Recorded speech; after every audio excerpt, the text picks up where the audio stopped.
Hello and welcome to ESCP Live. My name is Emily Oliarchuk and I am the editor of ESCP's media, The Choice. And today I'm here in our studio asking the question, does the workplace have trust issues? Across numerous articles that we've published on The Choice, trust has been a constant. Whether we're talking about quiet quitting, succeeding in a multicultural workplace, or becoming an agile leader, trust is a cornerstone. But if trust was given, we wouldn't be having this conversation.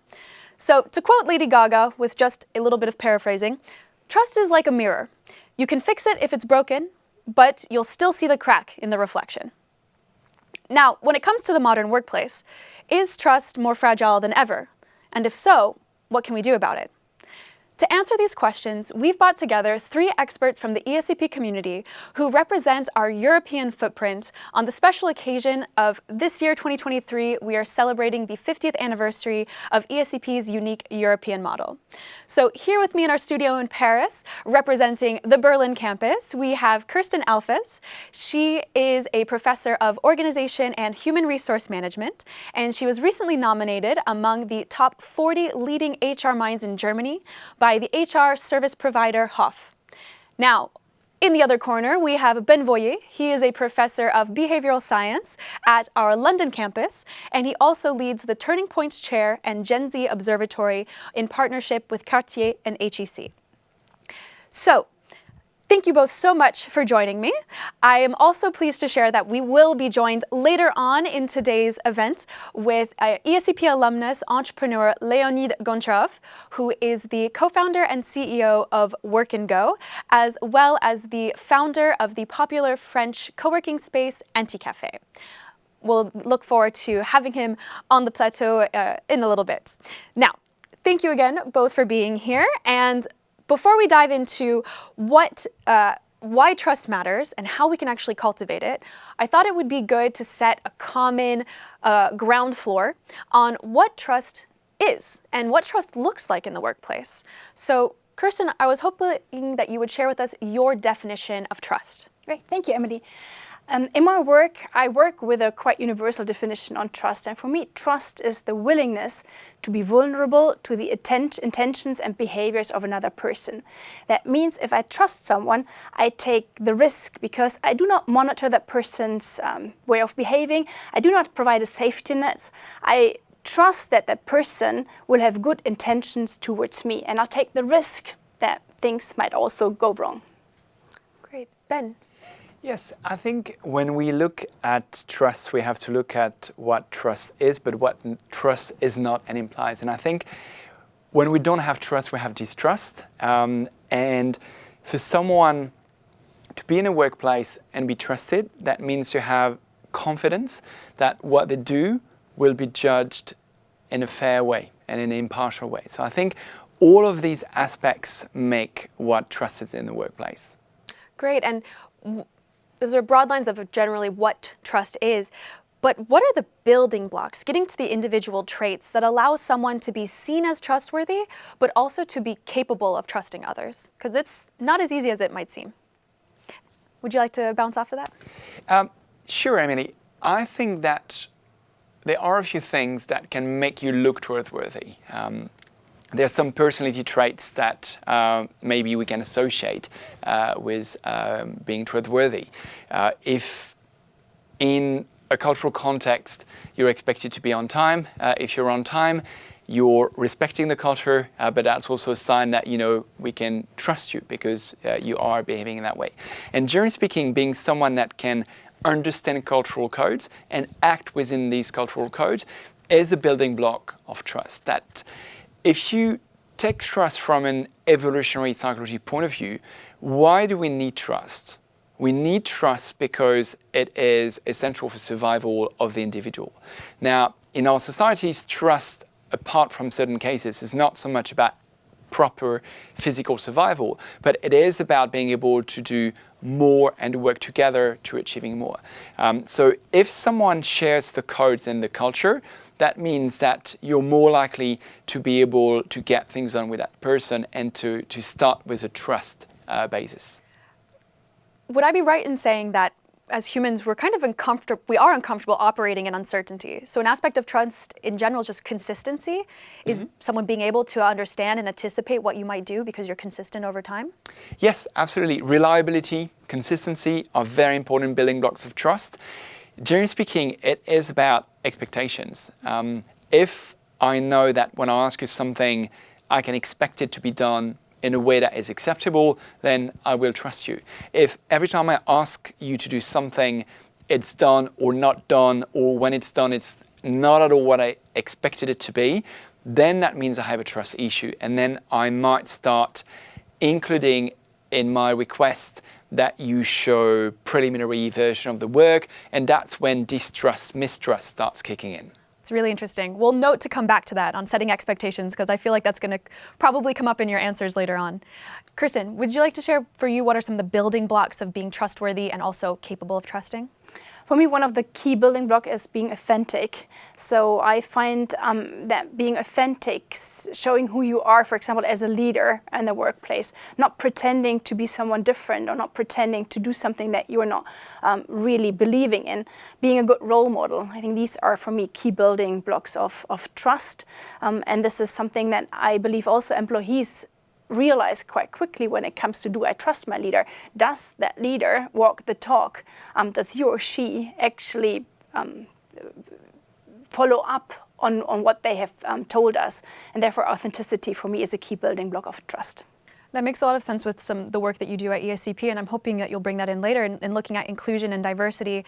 And for example, the LGBT leadership program that you run, it sounds like trust is essential in order to allowing people to be those inclusive leaders in the workplace. Yeah, absolutely. Because if I take a look at employees who are from minority groups, in order for them to feel safe at work, they need to be able to trust their leader that they are not harming them, so that they're creating those inclusive environments and that they can bring their full personality to work. Well, that's a good starting point for the second question I wanted to ask. So we've kind of established what trust looks like. But why is it important? I mean, obviously we hear trust all the time. There's so many songs written about trust in relationships, trust in the family life. But when it comes into the workplace, why is trust something that we want to cultivate? And I was hoping, Ben, if you want to start. Sure. I think people have come to realize that trust fuels a lot of what organizations want. Trust fuels creativity. Trust fuels productivity. If you don't have trust, and if you have, as we were discussing earlier, to implement control mechanisms, then you're slowing down the organization. So if you care about moving forward fast in an inclusive way within the organization, you actually do want to have a lot of trust within your organization. There is a cost to establishing trust, but the cost is not as high as the cost of distrust and all of what organizations have to put in place when there is no trust in the organization. In your work, I mentioned that you're a professor of behavioral science, and you look a lot at marketing and coming more from the consumer side of things. Trust, here we're talking about the workplace, and I think, Kerstin, you'll share in a moment what it looks like for employees. But when it comes to the consumer, is there a benefit for them? Is there some impact on the bottom line when it comes to selling a product to a consumer when you have trust within the workplace? Absolutely. I think whether it's with the brand and the product you're selling that needs to be trusted by consumers, or whether increasingly what we see these days is that consumers want to buy products from brands that are actually doing the right thing in the workplace and that are empowering employees and so on, trust is extremely important. In fact, whether it's a personal branding type thing or employers branding or even product brand, trust is at the heart of branding. Why, and the main reason why people want to buy a specific brand is because they've established a trust relationship. It takes a lot of time to build a good reputation, therefore to build trust, and at times it can take no time to destroy a reputation. Trust is hard work. Keeping trust is equally hard work. Absolutely. Moving to another element in terms of the bottom line, we've talked about in terms of innovation, creativity, your consumers. Now, in the workplace, we have employees, and that relates a little bit to the work that you do in your research. From that perspective, why is trust something we want to cultivate? Our research shows very clearly that trust is a key ingredient for people to be engaged. So if I want to have an engaged workforce, I need to create a trustful work atmosphere. And research also shows that trust is related to another host of positive outcomes. Employees who trust, they are more willing to go the extra mile, because if I trust and if I go the extra mile, I believe that at some point the organization will pay me back, and that might just be through a thank you. If I trust, I'm more satisfied, I'm more committed, because I don't need to worry about the safety net, the other, like the legal environment all the time. I can just trust that within the organization, if I do something, the organization will recognize that and notice that. Employees who trust, they are more willing to help their colleagues, they're more loyal citizens of their organization. So overall, there's a host of studies supporting that trust matters also on that individual relationship basis. You study a variety of kind of working groups. So there's the normal, quote, worker, but you've also looked at volunteers and freelancers. Is there anything that you've learned from studying these two other groups that we can take into the workplace when it comes to the power of trust in establishing relationships? We've recently done a study on freelancers, and it was quite interesting to see that very often people move into freelancing because they have experienced a breach of trust in one of their previous employment. So they are consciously making the decision that they don't want to work in a normal organization anymore, but be independent because they have had trust issues in the past. What we then see very often happening is that they start to re-establish trust, not with their client organizations, but very often with their client teams. And establishing that trust with their teams and being able to create that trustful work atmosphere is one of the key ingredients for them to then perform well within their client teams. So it seems that despite experiencing a trust breach before, they will eventually need to be able to rebuild trust to a different entity in order to perform well. And I believe that this is one of the key insights that we can take maybe also to the workforce in general, is that trust is important for good relationships to flow and for people to experience their highest levels of performance. That makes a lot of sense with everything we know in terms of psychological safety and, Ben, your experience in understanding why people make mistakes and being able to learn from those. Before we move to the next question, is there anything you wanted to add to what she said? Or No, I mean, it is absolutely spot on. I think, you're bringing up psychological safety as well, which is that once you have trust in a workplace, people feel empowered. And I think that's really the key message here, is there is a sense of empowerment with trust. We know the negative consequences of being, not trusted in the workplace or in a private context. And the mental rumination, the added layers of complexity of managing, mistrust means that it really harms everyone. It harms at the individual level, but it harms as well the organization itself.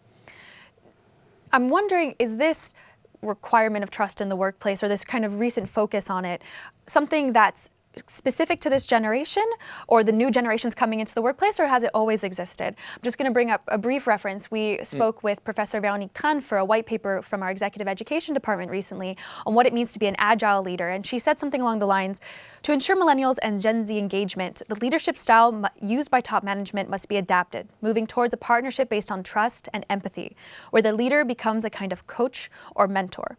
And I know in your work with the Gen Z Observatory, Ben, you might come across this in the different research you do with your different contributors. So for you, do you agree with this statement? Is this a generational shift we are seeing, or something that's been important in the workplace for some time? I think there is definitely a generational shift at play. What we're seeing is that younger generation, especially Gen Z, goes further along the way that millennials had been, where they were wanting a flatter type of organization where they could go directly to their boss, and there was less of a power dynamic but more of a togetherness. After a decade of a kind of startup revolution where things were growing fast and moving forward very fast, and when young people were given tremendous responsibilities just because they were employee number 4, number 5, they were doing an internship, they were doing actual proper jobs. Younger generation are thirsty and are expected to be trusted. And I think ageism and all the kind of discrimination that we've seen against younger people is really now put to the test of younger people having abilities, knowledge. If you think about the kind of digital transformation from the last decade and the upcoming AI revolution, where the knowledge will be in the younger workforce that actually knows how to program, how to handle this. So the trust game and the trust balance is going to change dramatically, and rightly so, younger generation are going to demand to be trusted. That leads perfectly into talking about why are we talking about this right now? So very broadly speaking, from your perspectives, what do you see as being the greatest threats to trust in the workplace today? I'm going to go ahead and let you continue on that thread in looking at what's at play here. Well, I think there are a few things, but trust can be brought back in the discussion when there is something new technologies or new ways of working, like working from home.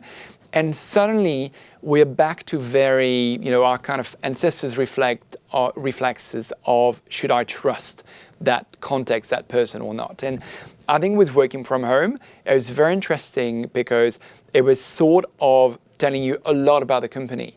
If a company was hesitant or was trying to put some kind of safeguards in place, that means that in a way, they did not really trust their employees. But for companies, organizations that had a lot of trust and had ways of working, perhaps that meant that it was not just about clocking in and clocking out.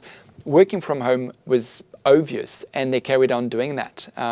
So what we're looking at the moment is a situation and a lot of changes, both in terms of the ways we work, but the technology that is entering the workplace.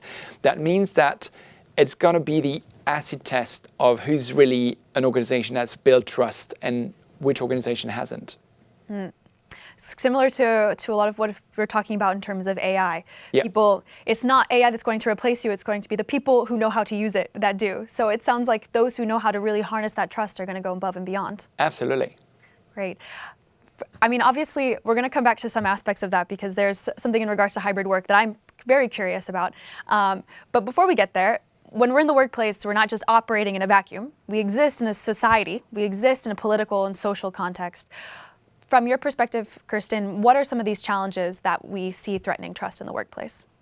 It's very important that you mention that, because when I see and when I talk to employees, one of the conclusions is that, yes, we're not in that vacuum.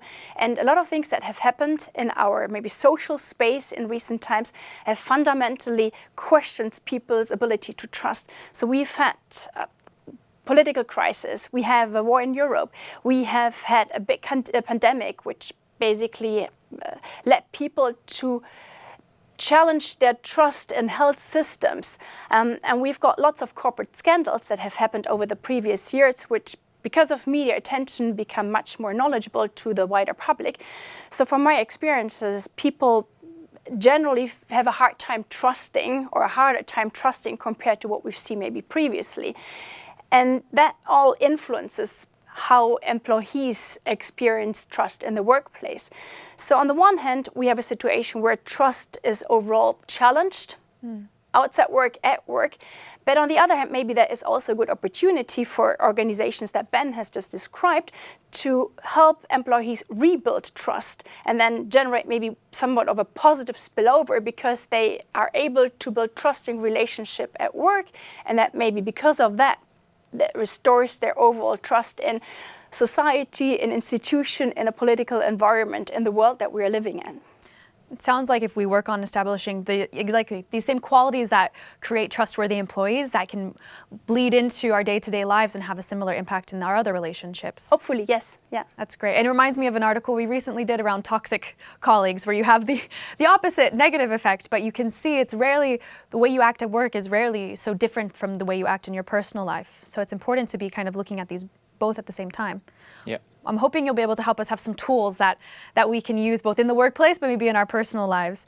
To move on to that section, I want to go ahead and dive right into what we can do, because I think we've established that trust is necessary to just the common functioning of a business in many ways, and that in order to kind of assure your bottom line, you need to work on trust. And that it's threatened in some ways today by the new habits of working, by the social context in which we live. So what can we do about it to dive into that segment of our talk today, I'm going to show an illustration, and this is from Bananico, our illustrator for The Choice. Okay, I don't think any of us want to do the trust fall with our management team. So, could you both share with us some concrete tools that exist that can help teams foster, build, maintain trust in the workplace? Would you like to start, Kerstin? Yes, I think one of the things that is coming through in the illustration is the willingness to stand up for each other. So if I have an issue, if I have got any problems at work, is there someone else who's willing to kind of cover my back? It could be my line manager, could be my teammates. So are we a team, are we working as a team where we are really supporting each other? So in a way to build trust as a line manager, I need to show and signal to my employees, hey, if you make a mistake, I'll be there. I'll kind of talk for you. I'll be standing in front of you. I'll protect you. Yes, we might discuss internally what maybe went wrong to be better next time. But towards the outside, I'm there and I'm having your back, basically. So that, for me, is a key ingredient of building trust within teams. A second very important aspect is I keep my promises. And that is, again, within teams, but also between line managers and teams. Because if I have been promised something and that has been given to me, I know that the next time I'm doing something, it'll be also given to me. However, if I've been promised something and then that promise wasn't kept, then I start to question and then my trust goes down. And if that happens repeatedly, at some point where we started earlier, we're at a position where we don't trust people anymore. We're in a situation of mistrust.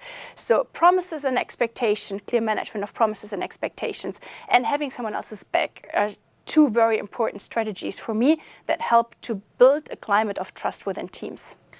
Are there any, beyond on the individual level, keeping these things in mind as a manager, are there any practices that exist to allow for that feedback? When you haven't established that rapport, for example, with your employees, how can you ensure that they can come to you with those mistakes, for example, and you can be able to react in the appropriate way? Having open communication channels, it sounds very, very easy. We read about the importance of communication all the time, but having established open communication channels is very, very important for employees to trust their line manager. So that means that I regularly talk to my employees. I have sometimes maybe a very quick coffee or a lunch with my team, informal conversations, just those little check-ins whether everyone is doing all right. And in those little kind of check-ins, I signal to my employees that, hey, is everything going okay? Are there any issues? Is there anything where I can help you? I'm here for you in case you need me. Very often I see that line managers, specifically when they lead bigger teams, like large teams, they reduce conversations with their employees towards once a year as part of the performance appraisal. And then it's a very formal exercise. And we know very clearly that those once a year formal conversations do not really do anything in terms of helping trust. We need those regular conversations. We need like a much more close contact between line managers and employees. And maybe to kind of broaden that a little bit, it also shows that we need a different understanding of leadership, and we've touched upon that before already.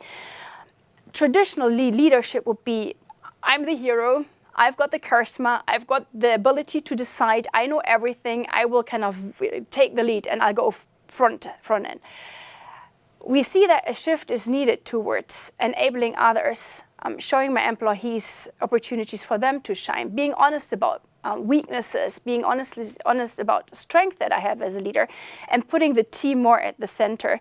And all of that are, for me, building blocks of creating trust. And that maybe doesn't happen overnight. One conversation might not make a difference, but if I really embed that practice into my day-to-day routine, and if this becomes my mindset, I need to be focused on the team rather on myself as a leader, I do believe that we do see changes in terms of creating trust in teams over time. I would love to give Ben the opportunity to bounce off of that, because we spoke with you previously for another project about this idea of consultative leadership, and that CEOs, business leaders today are expected. I'm going to let you explain it, not myself. So could you tell us a little bit more? Could you respond to this idea of leadership and being more open as a leader to having these viewpoints come in and inform what you do? Yeah, I think what we've seen is that in the last probably 20 years, the dominant types of leadership is shifted from being very autocratic, with the leader as a savior that kind of takes decision and sail the boats alone, to a much more democratic type of leadership.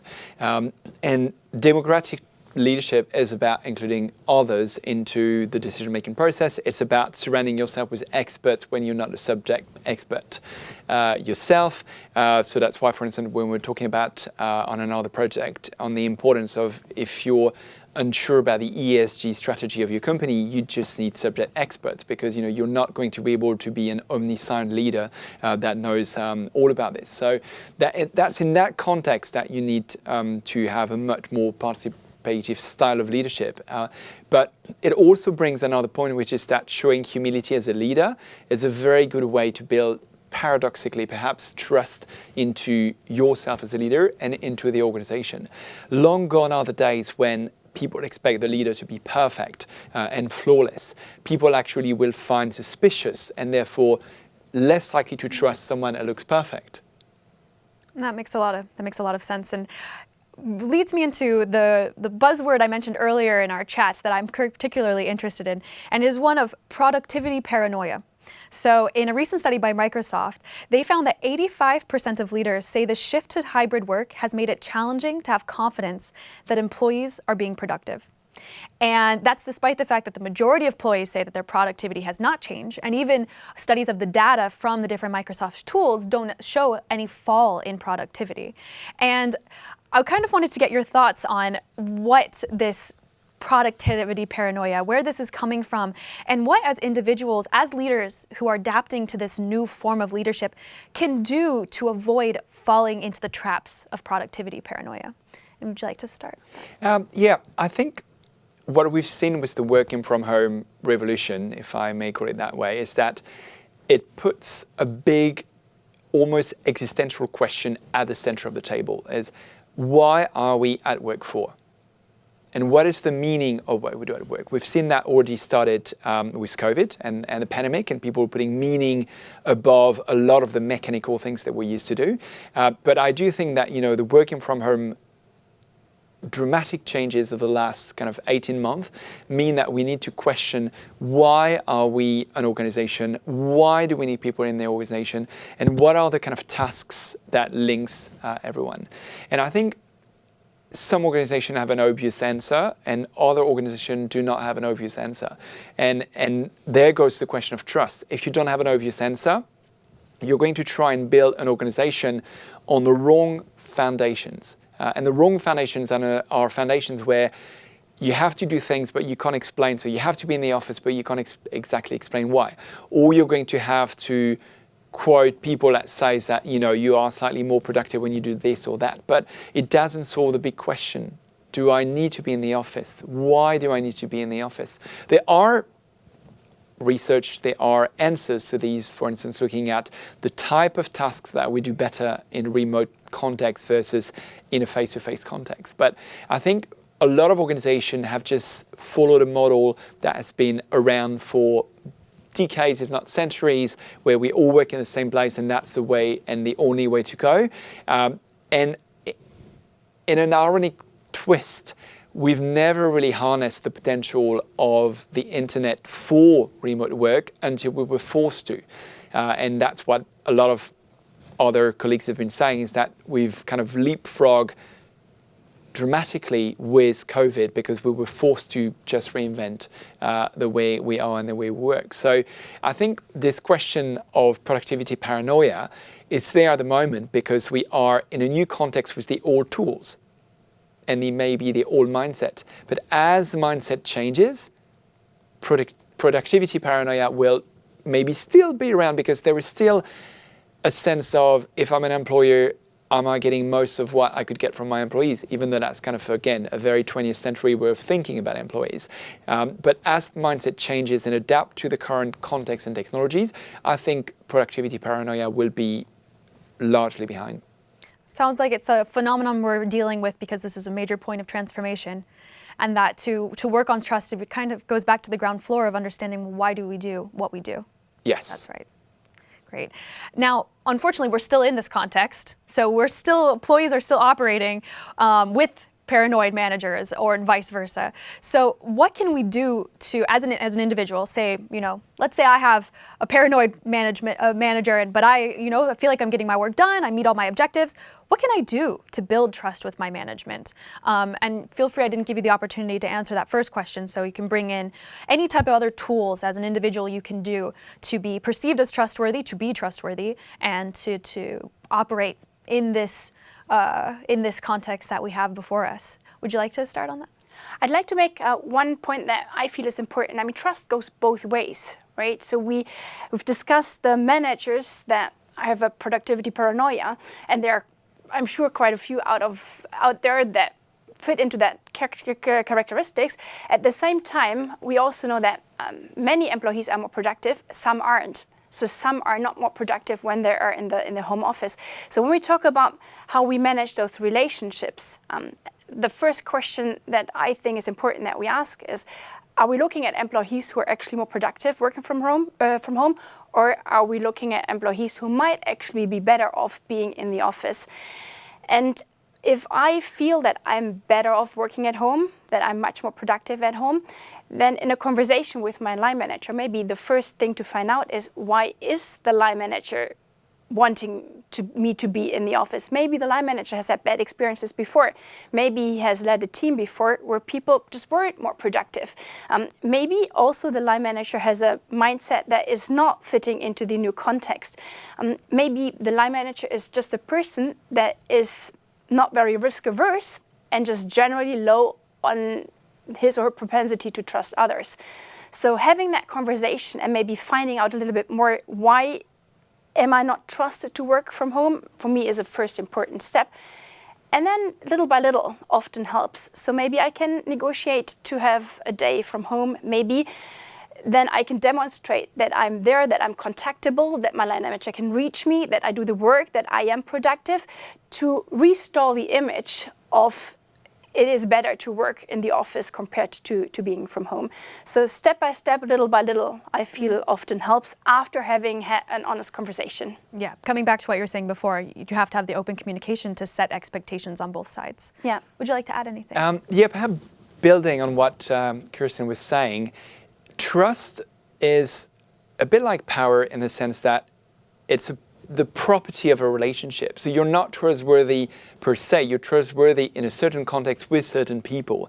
And for me, and what we see in terms of research in psychology, understanding that you can try and take the perspective of the other to see the world from someone else's point of view is the first way to kind of build trust by going halfway into the other side. And if everyone in a team kind of does the exercise of how will my manager, how will my fellow employee, how will my subordinate actually see my job and look at it, I can understand maybe what is a roadblock, what is preventing them from trusting me, or what they're worried and what they're fearing. When there is a lack of trust, there are fears. If you can find ways of alleviating these fears, perhaps by just talking them through, then you've got a path to actually solving those trust issues. That's why, for me, taking the perspective and doing little exercises where we take the perspective of each other in a team where we say, well, I think you will look at my work that way, but you're the one talking, is a great way to kind of build that common joint perspective and solve those trust issues. Thank you both for sharing these concrete tips for us. I have one last question before we wrap up because we're getting close on our time together. And it's about how can we measure trust? I mean, some of these practices you've mentioned, companies are putting in place, people are working towards it, and it's sometimes difficult to then see, well, is it working? What's the impact here? Especially because, as you both mentioned throughout our conversation, trust does take time. It's not going to happen overnight. From your research backgrounds and just your general experience, how can we measure trust? First off, can we? And then how can we, if so? You want to go ahead, Kerstin? Yeah. We run a lot of employee engagement surveys as part of my research team. And we measure trust by asking the question, to what extent do you trust your line manager? To what extent do you trust your teammates? To what extent do you trust your organization? And we measure that repeatedly over time.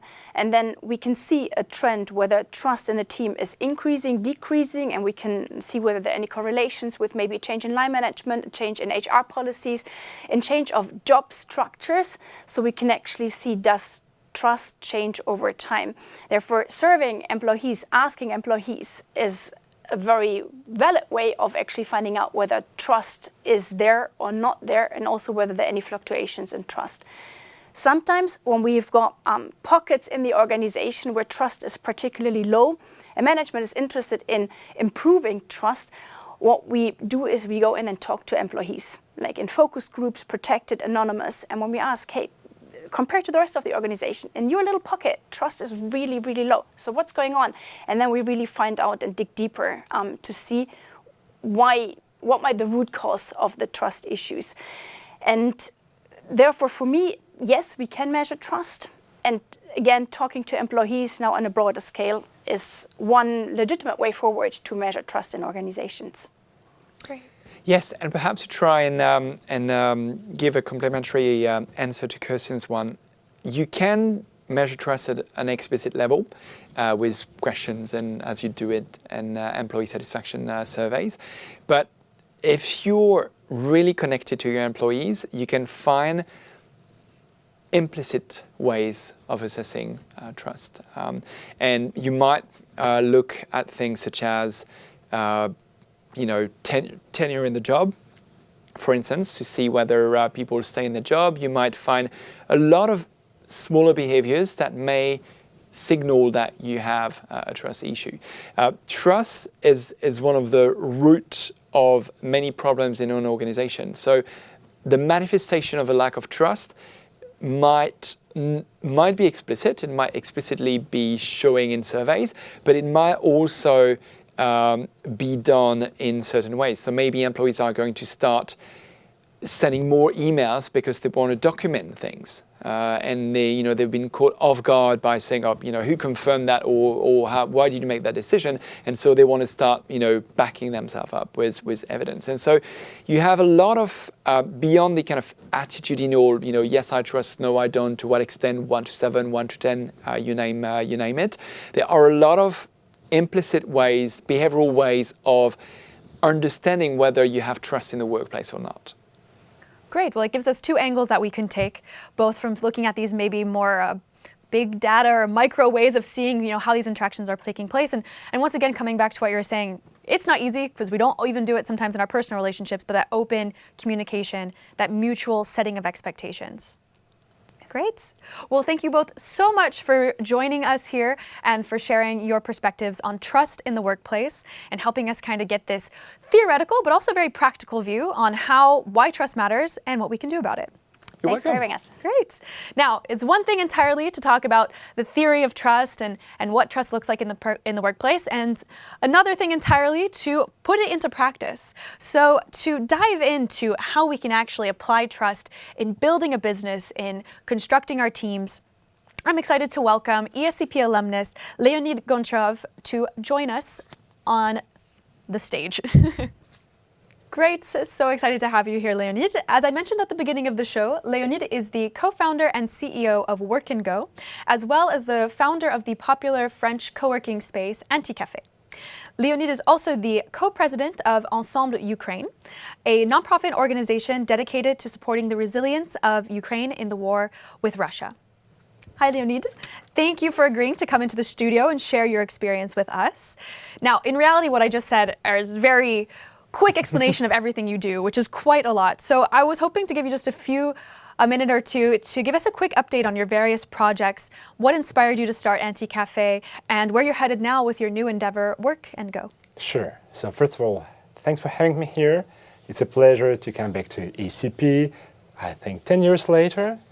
Yeah, to see this campus, to see people, and to share a bit of my experience. So thanks a lot for having me here. I've been an entrepreneur for my whole life. Actually, I've started my first company when I was 17 years old, back in Ukraine. And Anticafé I started in 2013 because actually I was missing a space to work from, because I had this habit of working from cafes, from third places, when I lived in Ukraine, when I lived for some time in the United States, in other places.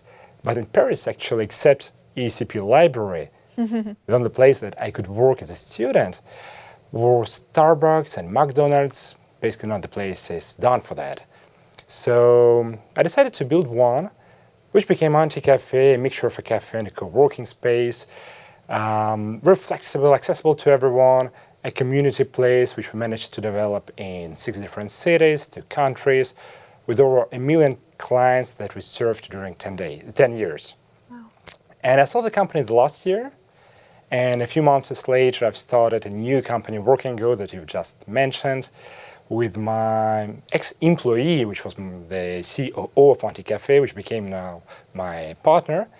And with Work & Go, we're trying to bring co-working spaces, flexible co-working spaces that answer to the new ways of working to the small and mid-sized cities that basically don't have any co-working offer today in France. You perfectly explained why we brought you in today, because you're coming, I can only imagine that trust comes into play in what you do, but from a variety of perspectives. As an entrepreneur, building trust within your teams, I'm really looking forward to have specific questions on, especially when you're growing a business, you have to rely, and you briefly mentioned this to me before, like trust is important when you're constructing the teams and relying on them because you're small at the start.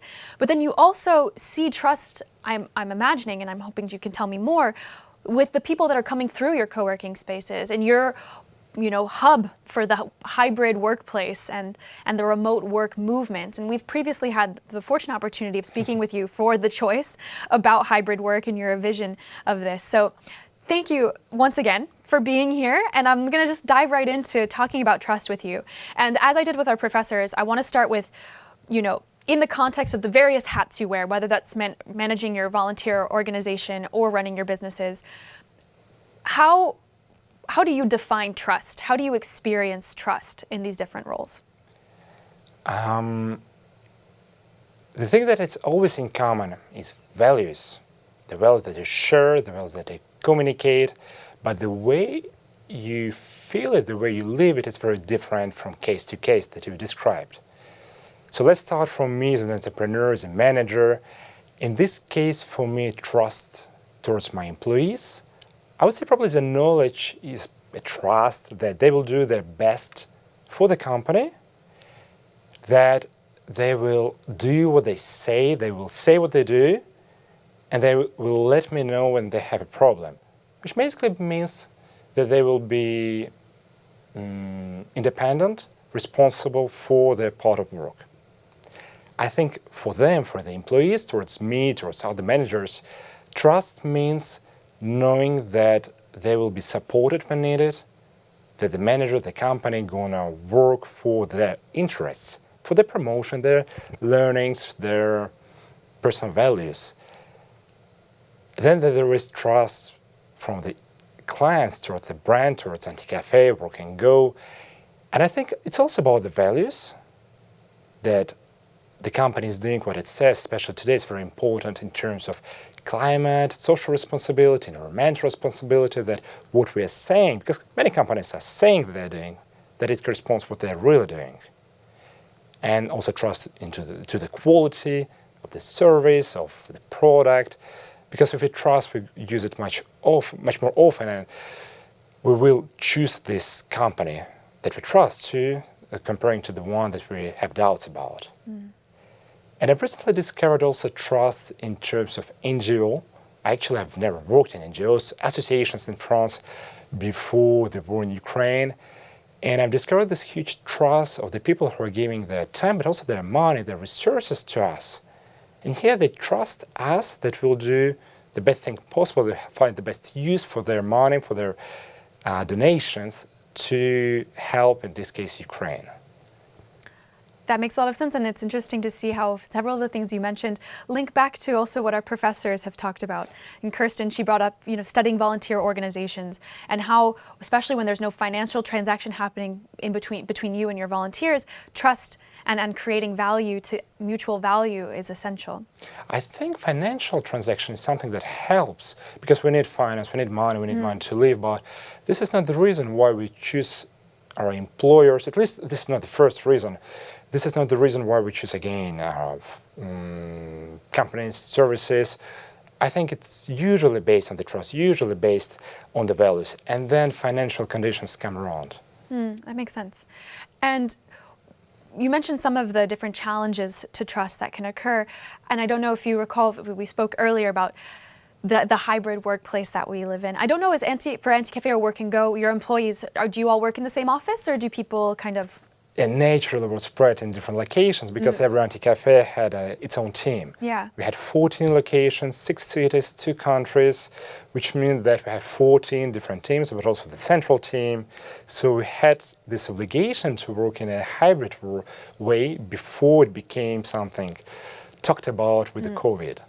Yeah, you're doing this well before. I remember when I studied abroad in France the first time, I actually used to work in your Anticafés. So I know it well. Hear that. Yes, I remembered it very well. I hope you had a good time there. Oh, I did. Well, given a little publicity to it, it was fantastic. You pay and you get all the coffee that you want for as long as you stay. It was a great concept. Thanks. So you've been dealing in this environment for some time. I'm curious for you, do you see challenges to trust in the workplace today that didn't exist, when you started Anticafé or when you started first working in this hybrid? Or for you, has this difficulties of maintaining and establishing trust, are they the same as always? I don't see new challenges, but I see people dealing with them who haven't done that before. It's more about that. It's about managers, companies being exposed to those issues, decisions, management that they didn't have to deal with before the COVID. The human nature hasn't changed with the COVID. It hasn't changed probably since centuries. What has changed is that just everyone is now exposed to remote work, to hybrid work, and that the companies have to learn how does it work, how does it function. For some it's easy, for others it's a big challenge. Yeah, so it's this new environment, as Ben was mentioning before, that we're operating in. Hopefully we'll see things like productivity, paranoia calm down. We're just getting in the first phases. So you mentioned before, first you've been operating in this environment for some time. And you mentioned before the importance of creating this ability for your employees to come to you, for example, when there are problems. And we talked briefly just before about psychological safety, etc. And I'm wondering, what are some of the practices that you've put into place to foster this trust, to allow these employees to feel comfortable coming to you, and vice versa? If I try to structure it, I would put it into 3 points. First is defining your values. What are you doing? Why are you doing it? How are you doing it? Second, looking for the people, hiring people based on that values, communicating to them those values. And finally, communicating all the time while you're working together. Giving the feedback, what's working, what's not working, asking for feedback, teaching, learning. So values, recruitment, communications. And I had a funny story when I had to test it for the first time. I didn't write it down, I just felt it. Illustrating the trust. Just opened the first Anticafé. I think it's been 2 or 3 months into it. It's been very hard. Not hard, but intensive. And I had my first employee who was my colleague, also kind of managing, starting to manage the first Anticafé. And I had a marriage of my good friends. And I was very tired. So I just gave her the keys. Like, you can figure it out. I'll be back in a week. If you need something, call me. But I trust that you'll do it in the best way. Because even though I haven't written it before, I felt her that it should work and that we've share the same values. And actually it worked out, and this was the first experience of delegating to someone you trust to, and I found it beautiful, and it helped me then delegating to others during my experience. That's a good point, because I can imagine that first time was not easy. No. Releasing some of the control to someone else. No. How do you, as the founder of your company, and as you scale, you have to give that trust to others and give them space to take responsibility. Have you had to work on that within yourself? How have you become someone able to give up a little bit of your baby, of your company, to spread that trust to your employees? Yeah, there's this point that you've just mentioned, that a company that you build feels like a baby, something that your creation, something that you love, so you want it to be as you imagine it. But actually it's a trap, I would say. It's a trap, believing and willing that it always stays the same, because your employees, your colleagues can enrich, can give something to it, can make it better, bigger, different. And the way what helped me is actually was thinking, imagining what happens if I try to control everything, do everything on my own, and how tight I would be, how limited would I be, versus accepting that things don't go the way I want to. Doesn't mean better or worse, just different. But getting some time for myself, giving some freedom to my employees, giving them space to create, to do, to try new things. And when I compared those, the choice was pretty obvious. I wanted the company to grow. I wanted my employees to express themselves. I wanted to learn. I wanted to try new things. And the only way of doing it was building a team, delegating, trusting, and giving responsibilities. That, once again, echoes perfectly with this idea of going back to why are we doing what we're doing? Yeah. That's a question I guess you have to check in with yourself pretty regularly. And what is interesting for an entrepreneur is that your company is kind of reflection of your personal values. I think it should be for everyone, but for an entrepreneur it's more visible because you're choosing what you're doing basically every day. And so the first step is to ask yourself why you're doing, why you're willing to build something, why you're spending your energy, your time, where you're investing it, and then building it into your company or somehow adapting it to your company and then communicating. And then if you share this why, things becoming much, much easier. I think we can look at the example of, in context of hybrid work, of two examples of Tesla, of Elon Musk. So he ordered his employees to work 100% from the office. He said that you can do remote work after doing 42 hours in the office. And actually it passed well because everyone knew that they're working very hard, that they're giving not their best, but everything they have to the mission, which is very big, and for SpaceX and for Tesla, because their mission is kind of saving the world. That's the way Elon Musk puts it. And it was okay, everyone accepted it.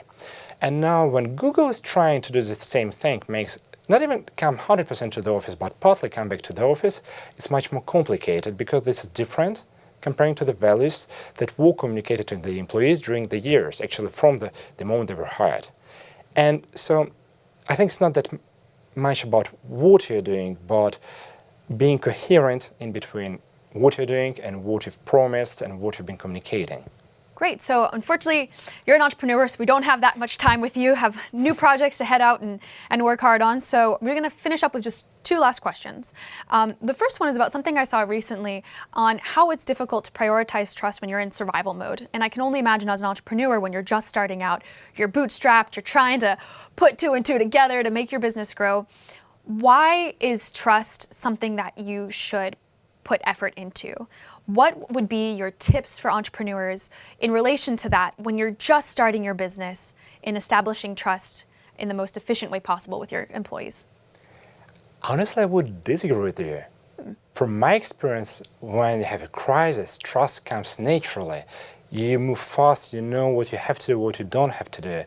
And I always had a feeling that during a crisis, things fell together naturally. I had people around me that helped me and whom I trusted.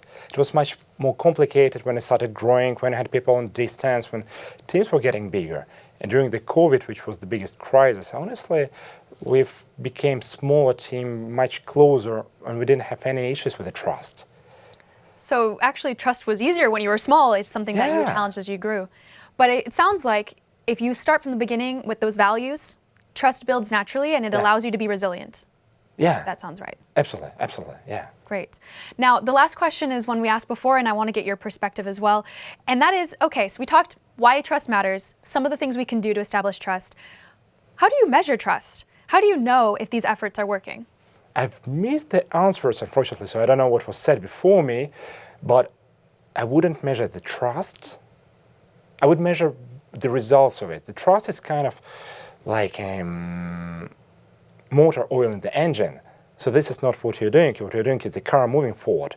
So you don't measure the trust, you measure how do you advance, does the team work well? And then you have this feeling. I have my partner now, John Briacki, in Work and Go. I don't ever feel that I have to ask him what is he doing? Where is he? Are we up to date? Because I know, I trust him, I know what he's doing. And sometimes I had a feeling with my employees that I wanted to check out what he's doing, is he there, is he doing? And when I have this feeling, when you want to micromanage, that's becoming a problem. So you don't manage and you don't measure the trust, you measure how you're working together and how you're advancing as a team, I think. That makes perfect sense with what Ben was saying, is that sometimes it's not the broad line, do you trust your manager? It's looking at how your day-to-day dynamics are evolving and maybe listening to your gut when you're feeling that need to, when you're maybe having that paranoia. Well, perhaps we should check in here and just make sure we're aligned on the same values, the same why. Right, absolutely. Great. Well, thank you so much for coming in and sharing a little bit with us how you manage trust within your teams and how it's evolved since you've been growing your business. Excited to have you back at ESCP again very soon. Thank you. Thanks a lot for inviting me. Great. So thank you very much to our guest experts for joining us here for ESCP Live, Trust Issues, Overcoming Challenges with Trust in the Modern Workplace. I'd also like to thank our awesome AV team and my colleagues who make these events possible, and to all of you in the audience. What topic would you like us to cover next? Send us an email via thechoice, contact@thechoice.org. And if you'd like to follow along on more conversations like this one, you can head over to thechoice.escp.eu to sign up for our newsletter. And of course, we have the comments available on the video. Feel free to leave us your ideas there and your feedback. Thank you so much and have a great summer.